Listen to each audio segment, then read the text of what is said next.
Hi guys, നമ്മൾ ഇന്ന് കാണാൻ പോകുന്നത് റോയൽ നെമിസിന്റെ 5ാമത്തെ എപ്പിസോഡാണ്. എന്റെ ഫീലിങ്സ് നിനക്ക് മനസ്സിലാക്കാൻ പറ്റുന്നുണ്ടോ എന്ന് ചോദിച്ചതും അവൻ തന്നെ. കൺഫ്യൂസ് ആയിട്ട് അവളെ തട്ടി മാറ്റിയതും അവൻ തന്നെ. ഞാൻ എന്തിനാ നിനക്ക് ആൻസർ തരുന്നേ, അല്ലെങ്കിൽ തന്നെ നീ ആരാ? അവൻ സൗണ്ട് ഒക്കെ തന്നെ റെഡിയാക്കി ഒരു മടിയും കൂടാതെ ഗ്രീൻ ലൈറ്റ് ആണെന്ന് പറഞ്ഞ ഇവക്ക് അപ്പോഴും മനസ്സിലായില്ല. എന്താ നീ വിളക്ക് കത്തിക്കാൻ പോവാണോ? അല്ല, നിന്നെ പ്രപ്പോസ് ചെയ്യാൻ. ഞാൻ താലി ഗ്രൂപ്പിന്റെ അനന്തരാവകാശിയാണ്. സൂപ്പർ റിച്ച് ഹാൻസം ആയിട്ട് വന്ന അവനെ റിജക്ട് ചെയ്യുമെന്ന് സ്വപ്നത്തിൽ പോലും വിചാരിച്ചില്ല ചെക്കൻ. നീ ചിലപ്പോ ഞാൻ നിന്നെ പ്രപ്പോസ് ചെയ്തത് നിനക്ക് വിശ്വസിക്കാൻ പറ്റാത്തോണ്ട് റിജക്ട് ചെയ്തതായിരിക്കും, കൺഫ്യൂസ് ആയതായിരിക്കും. അല്ലല്ലോ, ഞാൻ ശരിക്കും പറഞ്ഞതാ. അവനാണെങ്കിൽ പിന്നെയും പിന്നെ റിക്വസ്റ്റ് ആണ്. ഒന്നുകൂടെ ആലോചിച്ച് നോക്കിയേ. നിനക്ക് നിന്റെ ലൈഫിൽ കിട്ടാൻ പറ്റുന്ന ഏറ്റവും വലിയ ഭാഗ്യമല്ലേ ഞാൻ ചോദിച്ചാ അവൾക്കാണെങ്കിൽ ഒരു വിലയുമില്ല, മൈൻഡും ഇല്ല. നീ ഇത്തിരി കള്ളം പറയുന്നു വേണ്ട. ഫ്യൂച്ചറിൽ നീ ഒത്തിരി റിഗ്രറ്റ് ചെയ്യേണ്ടി വരുന്നു വാൺ ചെയ്ത അപ്പോഴും നോ ചേഞ്ച്. അപ്പൊ ഞാൻ നിന്നെ ഹഗ് ചെയ്തപ്പോ പോലും നിനക്കൊന്നും തോന്നിയില്ല, എന്നോടൊരു ഫീലിങ്സും ഇല്ല. ഇല്ല, ഫേസിൽ പോലും നോക്കാതെയാണ് അവള് പറഞ്ഞത്. പക്ഷെ ഫേസിൽ നോക്കിയിട്ട് അവള് പറഞ്ഞു. പെട്ടെന്ന് അവിടെ മഴ സ്റ്റാർട്ടായി. അവനൊന്നും കൺസിഡർ പോലും ചെയ്യാതെ അവള് സെൽഫിഷ് ആയിട്ട് ഓടിപ്പോയി. പാവ സീക്ക് ആദ്യമായിട്ട് ഇഷ്ടം പറഞ്ഞപ്പോ നാണം കെട്ടു. ടൈം ഗ്രാൻഡ് പാ സിക്കയുടെ അസിസ്റ്റന്റ് വഴി സിയോറയുടെ ഫുൾ ഡീറ്റെയിൽസ് എടുത്തു. അതെല്ലാം തന്നെ നോക്കുമ്പോ ജോലിയൊന്നുമില്ല, വെറും കോ ആക്ട്രസ് മാത്രാണല്ലേ. Poor family. അങ്ങനെ ഒരാളെ കൊച്ചുമോന്റെ ഗേൾ ഫ്രണ്ട് ആയിട്ട് പരിഗണിക്കോ? ഇല്ല, ആ പ്രപ്പോസൽ തന്നെ വാങ്ങി കീറിക്കളഞ്ഞു. ആൾക്ക് ഇവര് തമ്മിൽ ലൈൻ ആവുന്നതിനോട് ഒരു താല്പര്യവും ഇല്ല. ഡൻസി റൂമിലെത്തിയില്ലോ. ആ മഴ നനഞ്ഞോണ്ട് സീക്കി ഓടി വരും അവളുടെ റൂമിലോട്ട്. നീ ഇപ്പോഴെങ്കിലും സത്യം പറ, നിനക്ക് എന്നോട് ഒരു ഫീലിങ്സും ഇല്ലേ? എനിക്കൊരു തേങ്ങയില്ല, മര്യാദക്ക് വീട്ടിൽ പോവാൻ നോക്ക്. ചിലപ്പോ പെട്ടെന്ന് കയറി ചോദിച്ചോണ്ടായിരിക്കും ഞാൻ നിന്റെ അടുത്തേക്ക് ഒന്നുകൂടെ വരട്ടെ, നീ ഒന്നുകൂടെ ഫീലിങ്സ് ഉണ്ടോന്ന് നോക്ക്. അവൾ അപ്പൊ തന്നെ അതിന് വിലക്കിട്ടു. നിനക്ക് 3 തലമുറക്കുള്ള സ്വത്തുണ്ട് എന്റെ കയ്യില്. ലക്ഷറി ഓഫറാണ്. അതിന്റെ ലൈഫിൽ ഇതുപോലെ ഒരു ജാക്ക്പോട്ട് നിനക്ക് ഇനി കിട്ടാൻ പോകുന്നില്ല. ആക്ച്വലി ഡൻസിമിന് എന്താ പ്രശ്നം എന്നറിയോ? റൊമാൻസ്, ലവ്, മാരേജ് അത് ഈ ലൈഫിൽ സെറ്റ് ആവില്ല. ഓൾറെഡി തന്നെ ഒരു ചതി പറ്റിയില്ലോ. എനിക്ക് ലവും വേണ്ട, റിലേഷനും വേണ്ട. നീ ഇപ്പൊ ഇവിടെ നിന്ന് ഇറങ്ങി പോണം. അപ്പോ അടുത്തു നിന്ന് തന്നെ പോകാനാണ് ആക്ഷൻ ഒക്കെ. നീ പറഞ്ഞ വാക്കിന് തിരിച്ചെടുത്തേക്കല്ല. ജോസൻ വുമന്റെ പ്രേതം കൂടിയാ നിനക്ക്. നീ ലൈഫിൽ റിഗ്രറ്റ് അടിച്ച് ചാവൂടി എന്ന് പറഞ്ഞ അവനാണെങ്കിൽ ഇറങ്ങിപ്പോ. കൂടുതൽ എന്തൊക്കെയോ പറയണമെന്നുണ്ടായിരുന്നു, പക്ഷെ പറ്റിയില്ല. ആക്ച്വലി അവൻ അടുത്ത് വന്നപ്പോ ഹഗ് ചെയ്തപ്പോ എല്ലാവർക്കും ഒരു സ്പെഷ്യൽ ഫീൽ ആയിരുന്നു. അത് ഹൈഡ് ചെയ്ത് പിടിച്ചു നിൽക്കാൻ പറ്റ പാട്. ഇപ്പോഴാണ് ശ്വാസം തന്നെ നേരവണ്ണം വിടുന്നത്. ആ ടൈം തന്നെ സഡൻ ആയിട്ട് സീകി പിന്നെയും വരും. കൊടയുണ്ട് ഈ നശിച്ചോർത്ത്. ഇല്ലാന്ന് പറഞ്ഞ് ഇവളാണെങ്കിൽ ഭയങ്കര അലർച്ച. അപ്പൊ അവൻ അതിനും ദേഷ്യപ്പെട്ടു പോവും. മഴ നനഞ്ഞ് ഓടിപ്പോകുന്നത് ഇവള് വിൻഡോ വഴി നോക്കി നിൽക്കുകയാണ്. ശരിക്കും അവൾക്കും ചെറിയ കഷ്ടമൊക്കെ ഉണ്ട്. എന്നിട്ട് കാറിന്റെ ഡോർ ഓപ്പൺ ആക്കാൻ ശ്രമിക്കുമ്പോഴാണ് ആ ഒരു സ്ക്രാച്ച് കാണുന്നത്.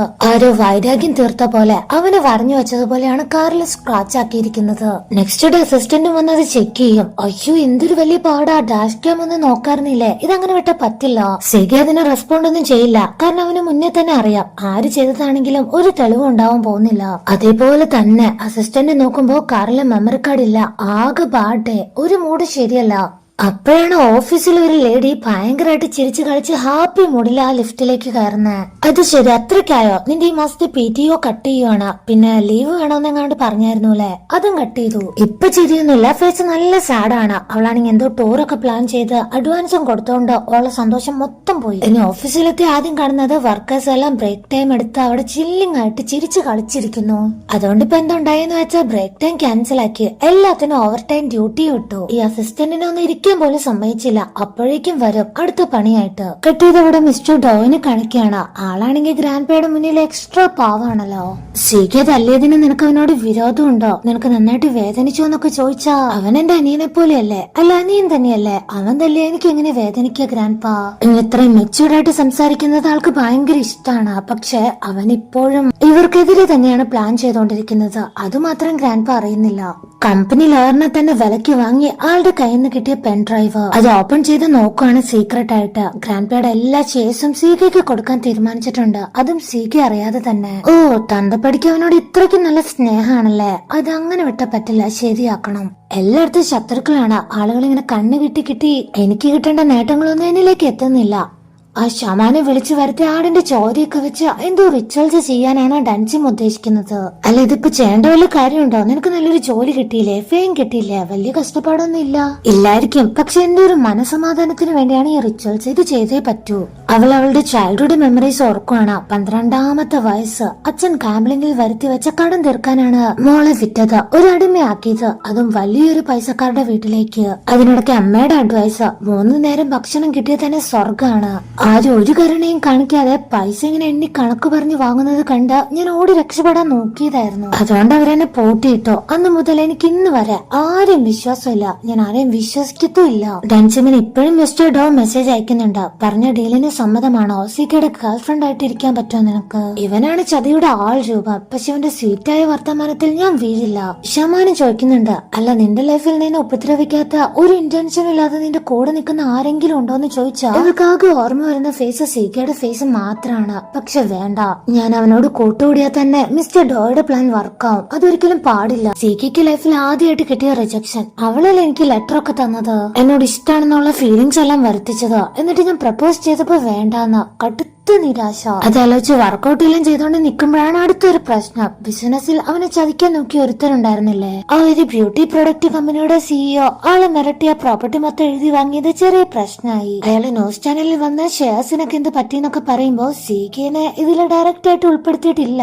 അയാൾ ഇവന് കിട്ടിയ ഷെയർസ് എല്ലാം തന്നെ കുറയാൻ ചാൻസ് ഉണ്ട്. അസിസ്റ്റന്റ് അത് പറയാൻ വിളിച്ചതാണ്. നമ്മുടെ അടുത്തല്ലേ ന്യായം. അയാളുടെ ചീപ്പ് റോ മെറ്റീരിയൽസിന്റെ ലിസ്റ്റ് ഞാൻ അയച്ചിട്ടുണ്ട്. ഫ്രോഡ് കേസ് തുടങ്ങിയ എല്ലാ കാര്യങ്ങളും നമുക്ക് എക്സ്പോസ് ആക്കണം. അങ്ങനെ നമ്മളെ ചതിച്ച ഒരുത്തൻ അങ്ങനെ സ്റ്റാർ ആയിട്ട് വിലസുണ്ടാവും. ഓഫീസ് കാര്യങ്ങൾക്കിടയിലും അവൻ ഇപ്പോഴും ചിന്തിക്കുന്നത് ഡൻസിമിന്റെ കാര്യമാണ്. അവളുടെ ക്യാരക്ടർ ഭയങ്കര വ്യത്യാസമാണ്. ചില സമയം ഭയങ്കര ക്യൂട്ടായിട്ട് തോന്നും, പ്രിട്ടി ആയിട്ടുള്ള സംസാരം. ഇന്നലെ നൈറ്റ് അവളോട് സംസാരിച്ചപ്പോ ഭയങ്കര ഡാർക്ക് റൂഡായിട്ടുള്ള സംസാരം. എന്താ അങ്ങനെയെന്ന് ചിന്തിക്കുമ്പോ ഇവിടെ ഹൗസ് ഓണറിന്റെ മുന്നിൽ എല്ലാവരും വന്നിട്ടുണ്ട്. ടെറസിൽ നിന്ന് എന്തോ ഒച്ചയും ബഹളമൊക്കെ വരുന്നു. അതിന് കംപ്ലൈന്റ് കൊടുക്കാൻ വേണ്ടി വന്നതാണ്. ശരി, ഇയാളും പോയി നോക്കുമ്പോ ആദ്യം കാണുന്ന രൂപമാണ് ഈ രൂപം. പേടിച്ചു പോവാതിരിക്കോ? പേടിച്ച് നിലത്ത് വീണു. എന്നാ അവള് വെറുതെ വിടുവോ? അയാളുടെ നെറ്റിയിലും കുറിയെല്ലാം വരച്ചു കൊടുക്കും. ഈ അസിസ്റ്റന്റിനോട് പ്രണയത്തിന്റെ കാര്യത്തിൽ എന്തോ ഒരു ഡൗട്ട് സിഗയ്ക്ക് ചോദിക്കണം എന്ന് കുറെ തവണയായി ചിന്തിക്കുന്നു. പക്ഷെ എന്തോ അവന്റെ നോട്ടം കാണുമ്പോ ചോദിക്കാൻ തോന്നിയില്ല. ഇപ്പൊ കാറിൽ വന്നാലും അത് മനസ്സിൽ വെച്ച് ഇന്റൻഷ്യൽ ഇങ്ങനെ നോക്കുമ്പോ അസിസ്റ്റന്റിന് ഡൗട്ട്. എന്തോ എന്റെ അടുത്ത് ചോദിക്കാനുണ്ടല്ലേ, ഞാൻ പിടിച്ചു തിന്നൊന്നുമില്ല,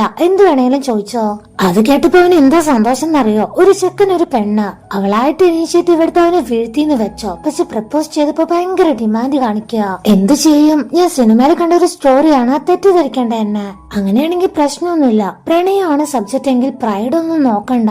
താഴണം, ഏതറ്റം വരെയും താഴണം. ഭൂമിയുടെ അറ്റം വരെയെങ്കിൽ അവിടം വരെ താന്നേ പറ്റൂ. നീല്ലാതെ എനിക്ക് ജീവിക്കാൻ പറ്റൂല എന്നൊക്കെ ഡയലോഗ് തട്ടിവിടുക. ഇതുകൊണ്ടൊക്കെയല്ലേ രക്ഷപ്പെടാൻ പറ്റൂ.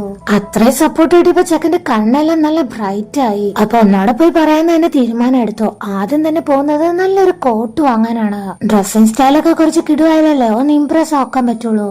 അവർ റെഡി ആയിട്ട് ഇറങ്ങാൻ തുടങ്ങുമ്പോഴാണ് ഇതേ ഒരു കാള എന്തോ ഡ്രിങ്ക് തട്ടിമറിച്ച കോട്ട് മൊത്തം ചീത്തയാക്കി വിട്ടു.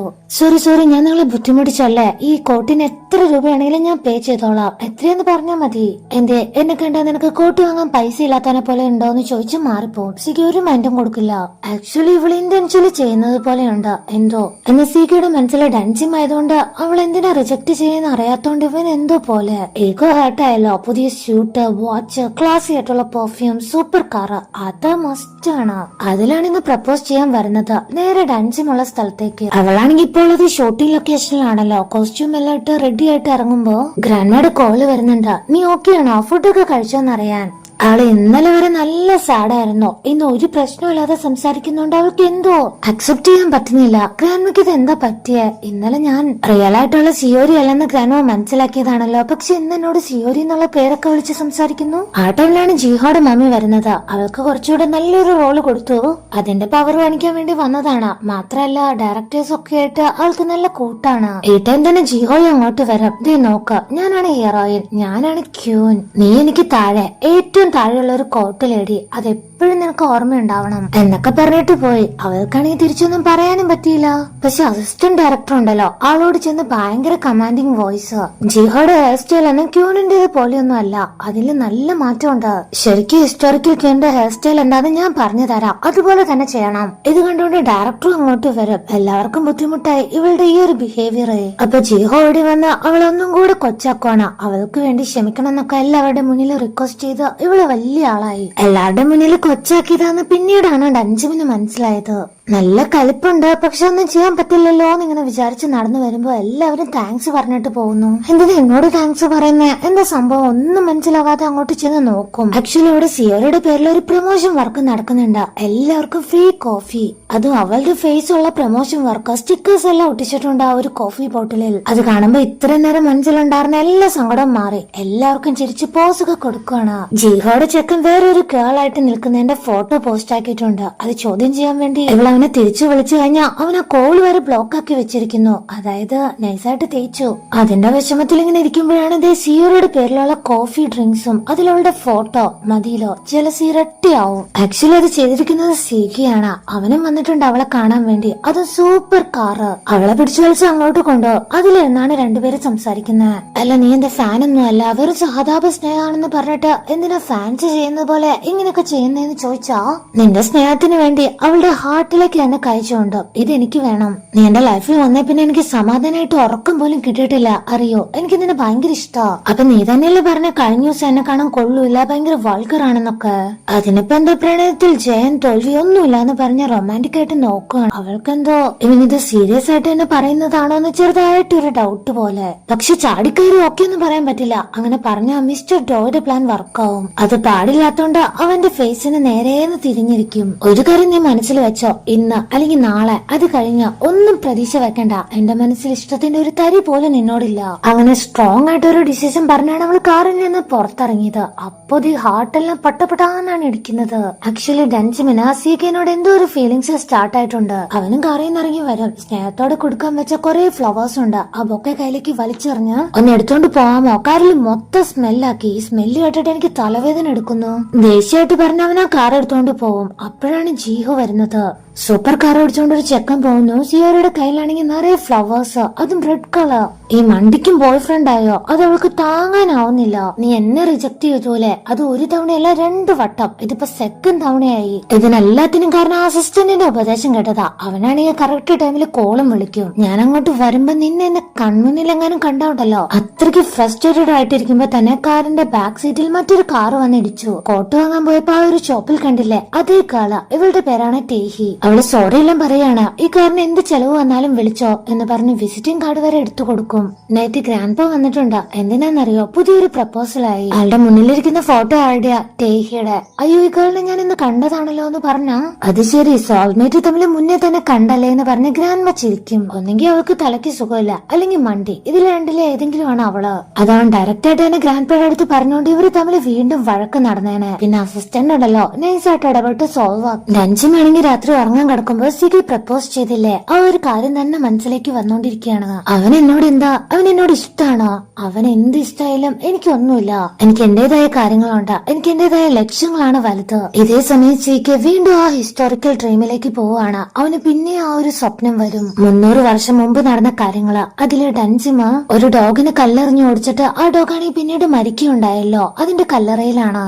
അവിടെ ഇരുന്ന് വളരെ സങ്കടപ്പെട്ട് കരയുമ്പോഴാണ് നമ്മുടെ പ്രിൻസ് അങ്ങോട്ട് വരുന്നത്. കാര്യമെല്ലാം ചോദിച്ചറിയാം. അവന് മനസ്സിലാവുമ്പോ അവനെ ഹെൽപ്പ് ചെയ്യും. അവനാണെങ്കിൽ കുറെ ഫ്ലവേഴ്സ് പറിച്ചുകൊണ്ട് വരും. എന്നിട്ട് അത് ഡൻസിമിന് നേരെ നീട്ടുവാണ്. അവളത് വാങ്ങി. അതോടെ സ്വപ്നത്തിൽ നിന്ന് സീക്കി ഉണർന്നു. എന്താണ് ഇങ്ങനെ ഒരു സ്വപ്നം വരാൻ കാരണം? ആ സൈക്കാട്രിസ്റ്റ് ആയിട്ടുള്ള ഫ്രണ്ടില്ലേ, അവനെ പോയി കണ്ട് എല്ലാ കാര്യങ്ങളും പറയുവാണ്. ഈ പാസ്റ്റ് ലൈഫിലെ ഡ്രീംസ് കാരണം ഞാൻ നാണം കെട്ടുകൊണ്ടിരിക്കുന്നത് അത് റിയൽ ലൈഫില്, അത് നിനക്കറിയോ? ഇപ്പോഴും പറയുന്നുണ്ടോ അത് നിന്റെ പാസ്റ്റ് ലൈഫിൽ നടന്ന പ്രണയമായിരിക്കും. പ്രണയത്തിന്റെ കാര്യം പറഞ്ഞ സീകയ്ക്ക് ഇപ്പൊ പ്രാന്ത് പിടിക്കും. എനിക്ക് റിവഞ്ച് വേണമെന്ന് പറഞ്ഞ അവൻ അപ്പോഴേക്കും ഇറങ്ങി പോവാണ്. അപ്പോഴേക്കും ഗ്രാൻഡ് പേനെ വിളിക്കും. ബ്ലൈൻഡ് ആയിട്ട് ആരെയാന്ന് വിളിച്ച് സെറ്റാക്കിക്കോ, ഞാൻ റെഡിയാണ്. ഈ ടൈം അവനറിയാതെ ആ ഹോസ്പിറ്റലിൽ തന്നെയുള്ള ഒരു നഴ്സ് എന്തോ ഒരു കള്ളക്കളി കളിക്കുന്നുണ്ട്. അത് കൊടുത്തപ്പോ തൊട്ട് അവൾക്കും ടെൻഷൻ. ആർക്കോ അവള് മെസ്സേജ് അയക്കുന്നുണ്ട്. പ്ലാൻ എല്ലാം സക്സസ് ആയി, സീകയെ മെഡിസിൻ വാങ്ങിയിട്ടുണ്ടെന്ന്. ഈ ടൈം ജിഹോയുടെ അമ്മ, ആളുടെ കമ്പനിയാണല്ലോ ഈ ജൂനിയർ ആർട്ടിസ്റ്റിനെ എല്ലാം സപ്ലൈ ചെയ്യുന്നത്. ഡൻസിമിനെ കോൾ വിളിക്കുകയാണ്. നിന്റെ അടുത്ത ഷൂട്ട് നടക്കുന്നത് ജേജു ഐലൻഡിലാണ്, നീ എത്രയും പെട്ടെന്ന് തന്നെ പോണം. ഫ്ലൈറ്റ് ടിക്കറ്റ് എല്ലാം കമ്പനി പ്രൊവൈഡ് ചെയ്യും, പക്ഷെ കൂടെ വരാൻ ഒരു ഹെൽപ്പർ വേണമല്ലോ. ആരെയായിരിക്കും അതിന് വേണ്ടത്? അവളിങ്ങനെ ആലോചിച്ചുകൊണ്ട് വരുമ്പോ ദേ ഇരിക്കുന്നു നമ്മുടെ പീക്ക്.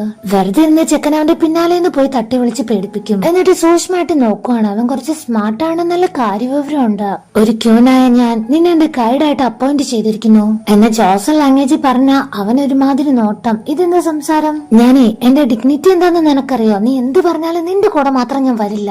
എന്നാ അവന്റെ സാലറിയുടെ 3 ഇരട്ടിയാണ് ഡൻജിം ഓഫർ ചെയ്തത്. നീ എന്റെ കൂടെ വന്നാ മാത്രം മതി. ക്യാഷിന് കുറച്ച് അത്യാവശ്യമുണ്ട്, അതുകൊണ്ട് ചെക്കനാണെങ്കിൽ നോ പറയുന്നില്ല. സോ രണ്ടുപേരും റെഡി ആയിട്ട് എയർപോർട്ടിൽ എത്തി. ഇഷ്ടണ്ടായിട്ടൊന്നും അല്ല, എന്നാലും വരും. കട്ട് ചെയ്ത് സീക്കിയാണെങ്കിൽ ബ്ലൈൻഡ് ഡേറ്റിന് വേണ്ടി വെയിറ്റ് ചെയ്യുമ്പോ ആ ഒരു കേളില്ലേ ടേഹെ, അവള് വരും. മോൻചാങ് ഗ്രൂപ്പിന്റെ 3rd ഡോട്ടറാണ്. ഭയങ്കര കാശാരി. ഇവനോട് എപ്പോഴും മിണ്ടുന്ന പോലെ വന്ന് മിണ്ടുവാണ്. മാരേജിനെ പറ്റി ഇഷ്ടങ്ങളെ പറ്റി ഒക്കെ അവള് ചോദിച്ചറിയും. എന്നാൽ സീക്കിയനെ സംബന്ധിച്ച് മാരേജ് എന്ന് പറഞ്ഞാൽ ജസ്റ്റ് ഒരു ബിസിനസ് മാത്രമാണ്. അവൻ അതിന് വലിയ ഇമ്പോർട്ടൻസ് കൊടുക്കുന്നില്ല. ശരി, എനിക്കൊരു ബ്ലൈൻഡ് ഡേറ്റ് ഉണ്ട്, ഞാൻ പോവാ. കാർ ഇടിച്ചതിന് പകരമായിട്ട് ഈ കോഫിയുടെ ബില്ല് നീ പേ ചെയ്താൽ മതി. അവളാണെങ്കിൽ പിന്നാലെ ഓടിയെത്തി അവനെ തടഞ്ഞു നിർത്തും. ഞാൻ ടീഹി. ആക്ച്വലി നീ ബ്ലൈൻഡ് ഡേറ്റിന് കാണാൻ വന്ന പെൺകുട്ടി ഞാനാണ്. സിക്കി അങ്ങനെ ഒരു കാര്യം സ്വപ്നത്തിൽ പോലും വിചാരിച്ചില്ല. അവൾക്കാണെങ്കിൽ മാരേജിന് നല്ല താല്പര്യമുണ്ട്. ഡൻസിമിനോടുള്ള ദേഷ്യം കാരണം അവന് ചെറുതായിട്ട് ഇൻട്രസ്റ്റ് കാണിക്കുന്നുണ്ടോ എന്നൊരു ഡൗട്ട് ഉണ്ട്. എന്നിട്ട് നേരെ അസിസ്റ്റന്റിനും കൂട്ടിക്കൊണ്ട് ഒരു ബിസിനസ് മീറ്റിംഗിന് വേണ്ടി പോവാണ്. ഇപ്പൊ എയർപോർട്ടിലാണുള്ളത്. ഡൻസിമും പ്ലെയിനിൽ ആദ്യമായിട്ടാണ്. ആദ്യം പോയിരുന്ന സീറ്റ് തന്നെ ബിസിനസ് ക്ലാസ്. നല്ല കംഫർട്ടബിൾ, നല്ല കുഷനുള്ള സീറ്റ്. എഴുന്നേക്കാനേ തോന്നുന്നില്ല. എന്നാ നീ വേഗം തന്നെ എഴുന്നേറ്റോ, അത് ബിസിനസ് ക്ലാസ് ആണ്, പൈസക്കാർക്കുള്ളത്. ഇതാണ് എക്കോണമി സീറ്റ്, നമ്മളെ പോലെ ഉള്ളവർക്ക്. അതുകൊണ്ട് ഇവിടെ വന്നിരിക്കുക. ഡൻസിമിന് ഇത് വലിയ അത്ഭുതമൊന്നുമില്ല, കാരണം പണ്ടും ഇങ്ങനെ തന്നെയാണല്ലോ, പൈസക്കാർക്ക് ഒരു നീതി, പാവപ്പെട്ടവർക്ക് മറ്റൊരു നീതി. എന്നാൽ അവൾക്ക് ഇഷ്ടം ബിസിനസ് ക്ലാസ് തന്നെയായിരുന്നു. ഈ ഒരു സീറ്റ് അത്ര കംഫർട്ടബിൾ അല്ല, ഇരിക്കാനൊക്കെ ഭയങ്കര പാടാണ്. ഇവിടെ സീകയും രാത്രിയൊന്നും ഉറക്കം കിട്ടാത്തതിന്റെ മെഡിസിൻ പ്ലെയിനിൽ വെച്ചാണ് അവൻ കഴിച്ചത്. എന്നാൽ മെഡിസിൻ കഴിച്ച് കുറച്ചു കഴിഞ്ഞപ്പോഴേക്കും എന്തോ ഭയങ്കര അസ്വസ്ഥത പോലെ അവൻ എഴുന്നേറ്റ് പോവാണ്. എന്നാൽ കാലിനൊക്കെ ഒരു വിറയല് പോലെ. കട്ട് ചെയ്ത എയർ ഹോസ്റ്റസ് ആരെങ്കിലും ഡോക്ടർ ഉണ്ടോ നേഴ്സ് ഉണ്ടോ എന്ന് ചോദിച്ച എല്ലാ പാസഞ്ചറിന്റെ അടുത്തേക്ക് വരും. ഫ്ലൈറ്റിൽ ഒരു എമർജൻസി. എന്താ കാര്യം എന്നറിയാൻ വേണ്ടി ഡൻസിം ചാടി എഴുന്നേറ്റതാണ്. അവള് ഡോക്ടറാണെന്ന് വിചാരിച്ച് എയർ ഹോസ്റ്റസ് ആണെങ്കിൽ അവളെ വിളിച്ചോണ്ട് പോവും. അവിടെ ആർക്കും CPR കൊടുത്തോണ്ടിരിക്കുകയാണ്. ആരാന്ന് നോക്കിയാ നമ്മുടെ സീക്കെ ബോധം കെട്ട് കിടക്കുന്നു. കാർഡിയക് അറസ്റ്റ് ആണ്. ഇവള് ഭയങ്കര ടെൻസ്ഡ് ആയിട്ട് എന്ത് പറ്റി, എന്താ നിനക്ക് എഴുന്നേറ്റ്? മാഡം വേഗം തന്നെ CPR കൊടുക്കാൻ എയർ ഹോസ്റ്റസ് പറയുന്നുണ്ട്. പക്ഷെ അവൾക്ക് അത് എന്താന്ന് പോലും അറിയില്ലല്ലോ. പിന്നെങ്ങനെ കൊടുക്കാൻ? പെട്ടെന്ന് തന്നെ ഫ്ലൈറ്റും സ്റ്റാർട്ടായി. അപ്പൊ അവിടേക്ക് കുറെ ബോട്ടിൽസ് വെള്ളം ചാടി വീഴാണ്. അവളൊരു ബോട്ടിൽ ഫുൾ വെള്ളം അത് അങ്ങനെ തന്നെ അവന്റെ മുഖത്തേക്ക് കമിഴ്ത്തും. അയ്യോ സീക്കെ, നീ ചാവല്ലേ, നീ ചാവാൻ പാടില്ല, എഴുന്നേറ്റ് എന്നൊക്കെ പറഞ്ഞ് ഭയങ്കര കരച്ചിലാണ്. എന്നിട്ട് അവൻ എഴുന്നേക്കാത്തത് കണ്ടപ്പോ ചെവിക്കല്ല് നോക്കി ഒരു അടി. അയ്യോ പോവല്ലേ, എനിക്ക് സീക്കേനെ വേണം വേണമെന്ന് പറഞ്ഞോണ്ട്. എന്നിട്ട് തലമുടിയെല്ലാം പിടിച്ചു വലിച്ച് നിലത്തോട്ട് ആഞ്ഞടിക്കുകയാണ് എഴുന്നേക്കാൻ വേണ്ടിട്ട്. ഇതിനെല്ലാത്തിനും പുറമെ വയറ്റത്ത് കയറി എഴുന്ന നെഞ്ചത്തോട്ട് പട്ട പട്ട പട്ടാന്ന് തല്ലി പൊളിക്കാണ് ചെണ്ട കൊട്ടണേക്കാളും കഷ്ടായിട്ട്. എല്ലാവരും ടെൻസ്ഡ് ആയിട്ട് നോക്കിക്കൊണ്ടിരിക്കുമ്പോ ഏതൊരു ഘട്ടത്തിൽ അവൻ കണ്ണു തുറന്നു. അവൻ ഒന്നേ പറയാനുള്ളൂ, ഇതിനേക്കാൾ വേഗം വല്ല എലി എലി എലി എന്ന് പറഞ്ഞ് നിർത്തും. എലിയോ? എലിക്ക് എന്താ? ഞാൻ വിചാരിച്ചു നീ ചത്തോന്ന്. പറ, എന്താ നിന്റെ പ്രശ്നം? ഒന്ന് പറയാൻ പറഞ്ഞ് ഇവളാണെങ്കിൽ ഭയങ്കര ഫോഴ്സിങ്. ചെക്കനാണെങ്കിൽ ശ്വാസം എടുക്കാൻ പോലും കഷ്ടപ്പെടുക. കണ്ണെല്ലാം മിഴിഞ്ഞു മിഴിഞ്ഞു വരുന്നു. എലിവശം വാങ്ങി തന്നോടേടി എന്ന് പറഞ്ഞ പിന്നെ അവൻ ബോധം കെട്ട് വീണു. അതോടെ കണ്ടപ്പോ ഡൻസിമിന് സകല കൺട്രോളും പോയി. ഭയങ്കര പേടി. ഫുൾ ശക്തിയിൽ അവന്റെ കോളറിൽ പിടിച്ച് വലിച്ചു പൊക്കി അതേപോലെ തന്നെ നിലത്തിട്ട് അടിച്ചോണ്ടിരിക്കുകയാണ്. എയർ ഹോസ്റ്റസ് അപ്പോഴേക്കും ഡെഫിബ്രിലേറ്റർ എന്ന ഡിവൈസ് കൊണ്ടുവന്നു. ഹാർട്ട് ബീറ്റ്സ് ഇല്ലാത്തതുകൊണ്ട് ഇപ്പൊ തന്നെ ഒരു ഇലക്ട്രിക് ഷോക്ക് കൊടുക്കണം. അതിന് ഇവളൊന്നും മാറിയാലല്ലേ. ഇവളെ ബലായിട്ട് പിടിച്ചു മാറ്റി ഷോക്ക് കൊടുക്കുന്ന കറക്റ്റ് ടൈമിൽ തന്നെ സീക്കയുടെ കൈ പിടിക്കും. അതോടെ രണ്ടിന് ഷോക്ക് അടിച്ചു. ഒരാൾക്ക് ബോധം വന്നു, ഒരാൾക്ക് ബോധം പോയി. സോ ഇങ്ങനെ ഒരു സീൻ കാണിച്ചിട്ടാണ് ഈ ഒരു എപ്പിസോഡ് ഉണ്ടാവുന്നത്.